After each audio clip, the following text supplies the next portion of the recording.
Chapitre 73. Accueil joyeux à Hébron.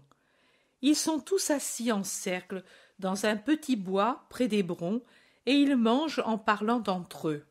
Judas, maintenant qu'il est sûr que Marie ira chez sa mère, est revenu à de meilleures dispositions d'esprit, et il cherche par mille politesses à effacer le souvenir de sa mauvaise humeur auprès de ses compagnons et des femmes. Il a dû aller pour des achats dans le pays, et il raconte qu'il l'a trouvé bien changé depuis l'année précédente. La nouvelle de la prédication et des miracles de Jésus est arrivée jusqu'ici, et les gens ont commencé à réfléchir sur tant de choses.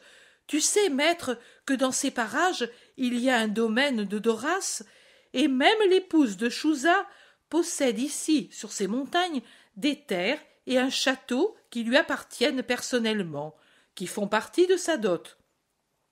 On voit que, un peu elle, un peu les paysans de Doras, parce qu'il doit s'en trouver ici quelques-uns d'Esdrelon, ont préparé le terrain. Lui, Doras, a commandé le silence, mais eux, je crois qu'ils ne se tairaient pas, même avec le supplice. La mort du vieux pharisien a frappé les gens de stupeur, sais-tu, et la santé excellente de Jeanne, qui est venue ici avant Pâques. Ah, et puis, pour te rendre service, il y a eu aussi l'amant d'Aglaé. Sais-tu qu'elle s'est échappée peu après notre passage ici? Et lui, pour se venger, a agi comme un démon envers plusieurs innocents. C'est ainsi que les gens ont fini par penser à toi comme à un vengeur des opprimés et te désirent. Je parle des meilleurs. Vengeur des opprimés. En effet, je le suis, mais surnaturellement. Aucun ne voit juste de ceux qui me voient avec le sceptre et la hache en main, comme roi et justicier, selon l'esprit de la terre. Mais certainement, je suis venu libérer des oppressions, du péché la plus grave des maladies, des désolations, des ignorances et de l'égoïsme. Beaucoup apprendront qu'il n'est pas juste d'opprimer, parce que le sort les a placés dans une situation élevée, mais qu'au contraire, on doit utiliser cette situation pour soulager ceux qui sont en bas. Philippe, désolé, dit « Lazare le fait, et Jeanne aussi, mais ils sont 2 contre des centaines. Les fleuves ne sont pas larges à leur source comme ils le sont à leur estuaire. Quelques gouttes, un filet d'eau, mais après, il y a des fleuves qui semblent des mers à leur embouchure. » Le Nil? Oh, dit Marie d'Alphée, ta mère me parlait de quand vous êtes allés en Égypte. Elle me disait souvent une mer, crois-moi, une mer vert azur. C'était un vrai rêve de le voir au maximum de sa crue. Et puis, elle me parlait des arbres qui paraissaient surgir de l'eau, et puis de tout ce vert qui semblait naître de l'eau quand elle se retirait. Eh bien, moi, je vous le dis, comme à sa source le Nil n'est qu'un filet d'eau, et puis devient ce géant qu'il est, ainsi ce qui n'est qu'un filet de grandeur qui se penche avec amour et par amour sur les plus petits, deviendra par la suite une multitude. Jeanne, Lazare, Marthe pour le moment, et par la suite combien, combien. Jésus semble voir ceux qui seront miséricordieux pour leurs frères, et il sourit, absorbé dans sa vision. Judas confie que le chef de la synagogue voulait venir avec lui, mais qu'il n'a pas osé prendre personnellement une décision. Tu te souviens, Jean, comme il nous a chassés l'an passé? Je m'en souviens, mais disons-le au maître. Jésus, interrogé, dit qu'ils vont entrer à Hébron. S'ils les veulent, ils les appelleront, et eux s'arrêteront. Sinon, ils passeront sans s'arrêter. Ainsi, nous verrons aussi la maison du Baptiste. À qui est-elle maintenant? À qui la veut, je crois. Siamet est parti et n'est plus revenu. Il a enlevé ses serviteurs et ses meubles. Les habitants, pour se venger de ses injustices, ont abattu le mur de clôture et la maison est à tout le monde. Le jardin, au moins, ils s'y réunissent pour vénérer leur Baptiste. On dit que Sameil a été assassiné. Je ne sais pourquoi. Une affaire de femme, semble-t-il. Nathanaël murmure dans sa barbe. Quelque intrigue de la cour corrompue, certainement. Il se lève et se dirige vers Hébron, vers la maison du Baptiste. Au moment où ils arrivent, voilà un groupe serré d'habitants. Ils s'avancent, un peu indécis, curieux et gênés. Mais Jésus les salue d'un sourire. Ils s'enhardissent, se séparent, et du groupe sort le chef de la synagogue discourtois de l'année passée. « Paix à toi !» salue immédiatement Jésus. « Nous permets-tu de séjourner dans ta ville ? Je suis avec tous mes disciples préférés et avec les mères de quelques-uns d'entre eux. »« Maître, mais tu n'as pas de la rancune contre nous ? Contre moi ?»« De la rancune ? Je ne sais pas ce que c'est, et je ne vois pas pourquoi je devrais en avoir. L'an passé, je t'ai offensé. Tu as offensé l'inconnu, te croyant en droit de le faire. Puis tu as compris, et tu as regretté de l'avoir fait. Mais ceci est du passé, et comme le regret annule la faute, ainsi le présent annule le passé. Maintenant, pour toi, je ne suis plus l'inconnu. Quel sentiment as-tu donc envers moi ? De respect, Seigneur, de désir. De désir ? Que veux-tu de moi ? Te connaître mieux que je ne te connais. Comment ? De quelle façon ? Par ta parole et tes œuvres. Ici est arrivée la connaissance de ta personne, de ta doctrine, de ta puissance, et on nous a dit que tu n'es pas étranger à la libération du Baptiste. Tu ne le haïssais donc pas, tu n'as pas cherché à supplanter notre Jean. Lui-même n'a pas nié que c'est grâce à toi qu'il revit la vallée du Saint-Jourdain. Nous sommes allés auprès de lui parler de toi. Et il nous a dit, « Vous ne savez pas qui vous avez repoussé. Je devrais vous maudire, mais je vous pardonne, parce qu'il m'a enseigné à pardonner et à être doux. Mais si vous ne voulez pas être anathème au Seigneur et à moi, son serviteur, aimez le Messie, et n'ayez pas de doute. Voilà à quoi vous le reconnaîtrez. Esprit de paix, amour parfait, sagesse supérieure à toute autre, doctrine céleste, douceur absolue, puissance sur toute chose, humilité totale, chasteté angélique. Vous ne pouvez pas vous tromper. Quand vous respirerez la paix près d'un homme qui se dit le Messie, quand vous boirez son amour, l'amour qui émane de lui, quand vous passerez de vos ténèbres à la lumière, quand vous verrez les pécheurs se racheter et les chairs guérir, dites alors, celui-ci est vraiment l'agneau de Dieu. Nous savons que tes œuvres sont celles dont parle notre Jean. Pardonne-nous, aime-nous, donne-nous ce que le monde attend de toi. C'est pour cela que je suis ici. Je viens de si loin pour donner aussi à la ville de Jean ce que je donne à tout lieu qui m'accueille. Dites ce que vous désirez de moi. Nous avons nous aussi des malades, et nous sommes ignorants. C'est surtout en ce qui est amour et bonté que nous sommes ignorants.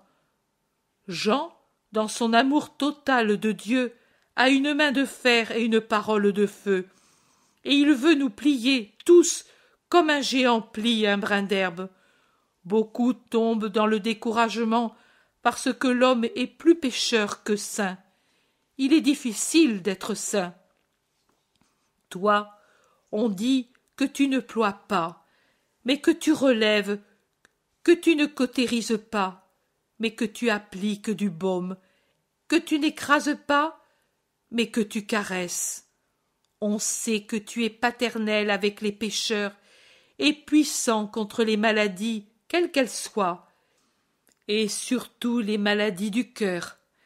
Les rabbins ne savent plus le faire. Amenez-moi vos malades, et puis réunissez-vous dans ce jardin abandonné et profané par le péché, après avoir été un temple pour la grâce qui y habita, y habita, y habita. Les Hébronites, comme des hirondelles, partent dans toutes les directions, et il ne reste que le chef de la synagogue qui entre avec Jésus et ses disciples dans l'enceinte du jardin, et ils se mettent à l'ombre d'une tonnelle où se mêlent les rosiers et les vignes qui ont poussé librement. Les Hébronites ont vite fait de revenir, et avec eux, sur un brancard, un paralytique, une jeune aveugle, un petit muet, et deux qui ont je ne sais quelle maladie, qu'on accompagne en les soutenant. « La paix à toi !» dit Jésus à chaque malade qui arrive, et puis la douce voix demande « Que voulez-vous que je vous fasse ?» Puis c'est le chœur des lamentations de ces infortunés, chacun voulant dire sa propre histoire. Jésus, qui était assis, se lève et va vers le petit muet, auquel il baigne les lèvres de sa salive, et dit la grande parole « Ouvre-toi !» Et il dit de même, en mouillant les paupières fermées de l'aveugle, avec son doigt humide de salive. Et puis, il donne la main au paralytique et lui dit « Lève-toi !» Enfin, il impose les mains aux deux malades en leur disant « Soyez guéris, au nom du Seigneur !» Le petit muet, qui auparavant gémissait, dit nettement « Maman !» alors que la jeune fille remue ses paupières dessillées devant la lumière et, de ses doigts, abrite ses yeux du soleil qui était pour elle un inconnu. Et pleure, et rit, et regarde encore, en fermant à moitié les yeux, car elle n'est pas habituée à la lumière. Elle regarde les feuillages, la terre, les personnes, et particulièrement Jésus. Le paralytique descend avec assurance du brancard, et ses charitables porteurs le soulèvent vide pour faire comprendre à ceux qui sont loin que la grâce est accordée, pendant que les deux malades pleurent de joie et s'agenouillent pour vénérer leur sauveur. La foule pousse un cri frénétique d'Hosanna. Thomas, qui est auprès de Judas, le fixe si intensément et avec une expression si claire que celui-ci lui répond « J'étais un imbécile, pardonne-moi !» Lorsque les cris ont cessé, Jésus commence à parler. Le Seigneur parla à Josué en ces termes « Parle aux fils d'Israël et dis-leur, établissez les villes de refuge dont je vous ai parlé par la bouche de Moïse, afin que puisse y trouver refuge celui qui aura tué involontairement, et qu'il puisse ainsi échapper à la colère du plus proche parent, du vengeur du sang. Et Hébron est l'une de ces villes. Il est toujours dit, et les anciens de la ville ne livreront pas l'innocent à celui qui le cherche pour le tuer, mais ils l'accueilleront et lui permettront d'y habiter, et il y restera jusqu'au jugement et jusqu'à la mort du grand prêtre en fonction.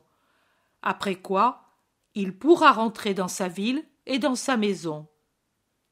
Dans cette loi est observé et organisé l'amour miséricordieux à l'égard du prochain.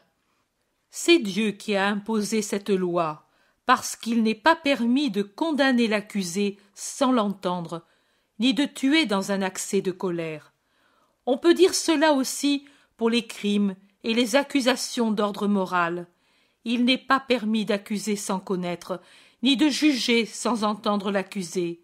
Mais aujourd'hui, aux accusations et condamnations pour les fautes habituelles ou pour les fautes prétendues, s'ajoute une nouvelle série, celle qui se rapporte à ce qu'on fait contre ceux qui viennent au nom de Dieu.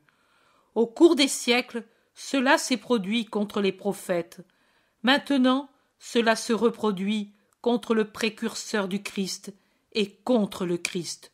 Vous le voyez, attiré par tromperie hors du territoire de Sichem, le Baptiste attend la mort dans les prisons d'Hérode parce que lui ne consentira jamais au mensonge et au compromis.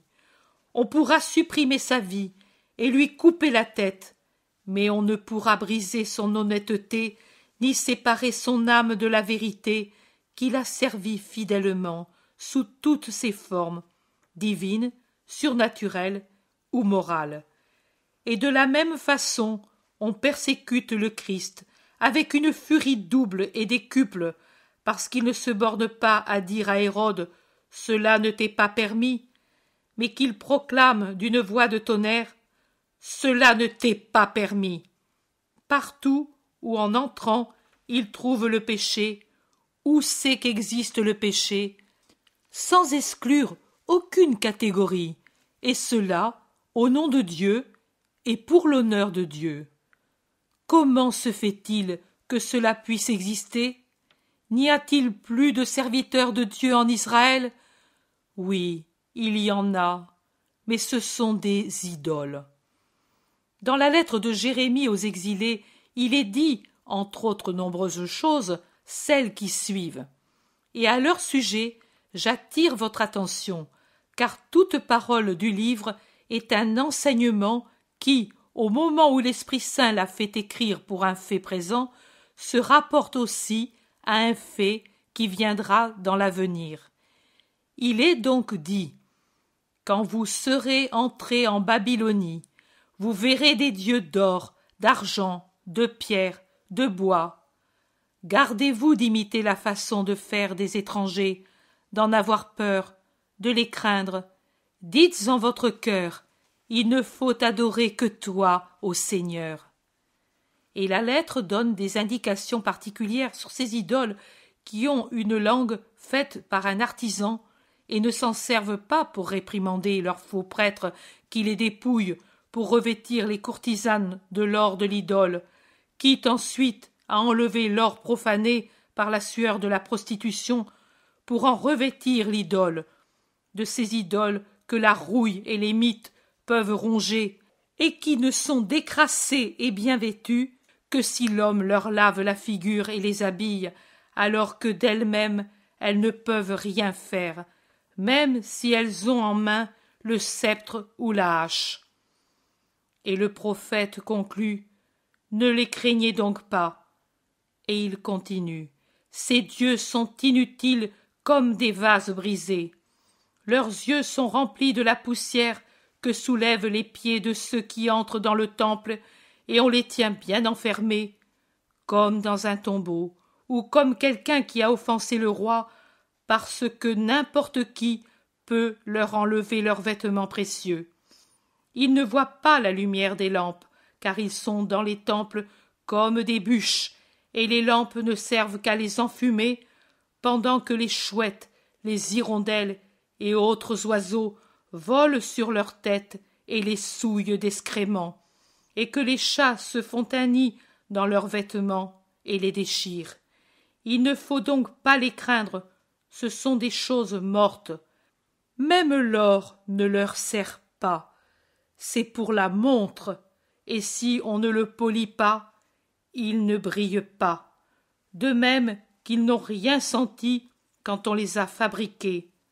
Le feu ne les a pas réveillés. On les a achetés à des prix fabuleux.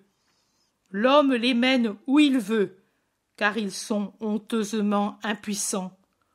Pourquoi donc leur donne-t-on le nom de Dieu? Car on les adore en leur faisant des offrandes, et par toute une pantomime de fausses cérémonies que ne comprennent pas ceux qui les font, et que ne croient pas ceux qui les voient. Qu'on leur fasse du mal ou du bien, ils y sont indifférents. Ils sont incapables de choisir ou de détrôner un roi. Ils ne peuvent rendre les richesses ni le mal. Ils ne peuvent sauver un homme de la mort, sauver le faible de celui qui le domine. Ils n'ont pas pitié des veuves ni des orphelins. Ils sont semblables aux pierres de la montagne. La lettre s'exprime à peu près ainsi. Voici, nous aussi nous avons des idoles, et non plus des saints dans les rangs du Seigneur. C'est pour cela que le mal peut se dresser contre le bien. le mal qui souille de fumier l'intelligence et le cœur de ceux qui ne sont plus saints, et qui font leur nid sous de fausses apparences de bonté. Ils ne savent plus parler les paroles de Dieu. C'est naturel. Ils ont une langue faite par l'homme, et ils parlent des paroles d'homme, quand ils ne parlent pas les paroles de Satan, et ils ne savent que faire des reproches déplacés aux innocents et aux pauvres. Cependant, ils se taisent devant le spectacle de la corruption des puissants, car ils sont tous corrompus et ne peuvent s'accuser l'un l'autre étant coupables des mêmes fautes. Cupide, non au profit du Seigneur, mais au profit de Mammon. Il travaille en acceptant l'or de la luxure et du crime, en le troquant, en le volant, pris par une frénésie qui dépasse toute limite et tout ce qu'on peut imaginer. La poussière se niche sur eux, fermente sur eux, et s'ils font voir une figure bien lavée, l'œil de Dieu voit un cœur souillé. La rouille de la haine et le ver du péché les rongent, et ils ne savent pas s'y opposer pour se sauver. Ils brandissent les malédictions comme des sceptres et des haches, mais ils ne savent pas qu'ils sont maudits. Enfermés dans leurs pensées et dans leur haine, comme des cadavres dans un tombeau ou des prisonniers dans une prison, ils y restent, s'agrippant aux barreaux, par crainte qu'une main ne les sorte de là, parce que là, ces morts sont encore quelque chose, des momies, non plus des momies qui ressemblent à un homme, mais des corps desséchés, comme du bois, alors que dehors ils seraient des objets démodés, négligés par le monde qui cherche la vie, qui a besoin de la vie, comme l'enfant a besoin du sein maternel, et qui recherche celui qui lui donne la vie, et non les puanteurs de la mort. Ils résident au temple, oui, et la fumée des lampes, des honneurs les enfume, mais la lumière ne descend pas en eux. Toutes les passions font en eux leur nid comme des oiseaux et des chats, alors que le feu de la mission ne leur donne pas le mystique tourment d'être brûlés par le feu de Dieu. Ils sont réfractaires à l'amour. Le feu de la charité ne les enflamme pas, comme la charité ne les revêt pas de ses splendeurs d'or. La charité double dans sa manifestation et dans sa source. Charité de Dieu et du prochain, en sa manifestation. Charité en Dieu et en l'homme, en sa source. Car Dieu s'éloigne de l'homme qui n'aime pas, et ainsi cette première source est tarie, et l'homme s'éloigne de l'homme méchant, et ainsi se tarit la seconde source. Tout est enlevé par la charité à l'homme sans amour. Il se laisse acheter par de l'argent maudit et se laisse entraîner là où l'intérêt et la puissance l'exigent. Non, ce n'est pas permis. Il n'y a pas d'argent pour acheter les consciences, et spécialement celles des prêtres et des maîtres. Il n'est pas permis d'acquiescer aux puissances de la terre quand elles veulent porter à des actions contraires à celles que Dieu commande.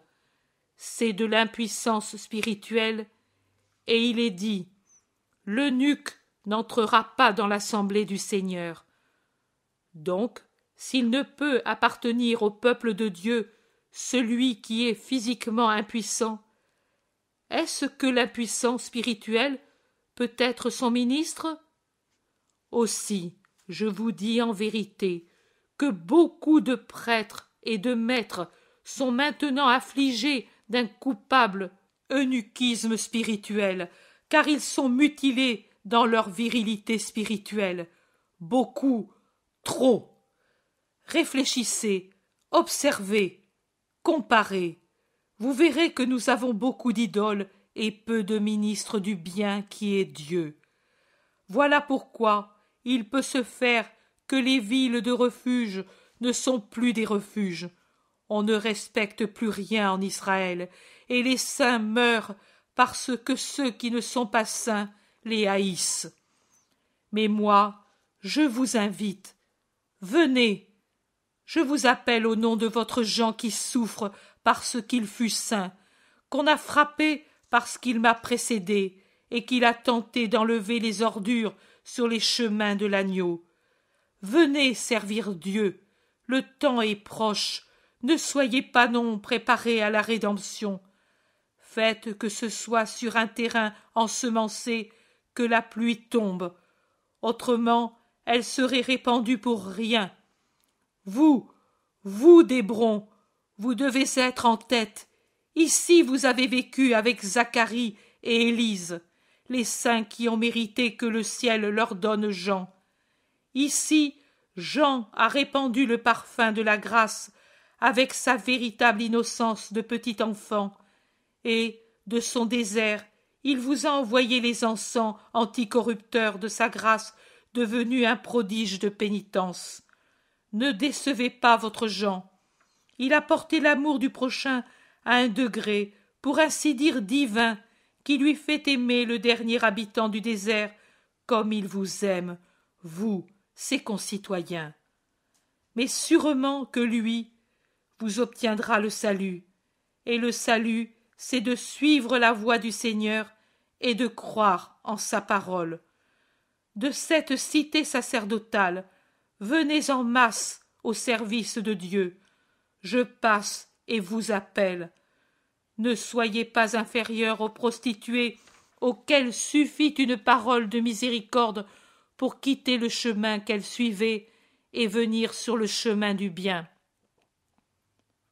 On m'a demandé à mon arrivée « Mais tu ne nous gardes pas rancune ?» Rancune?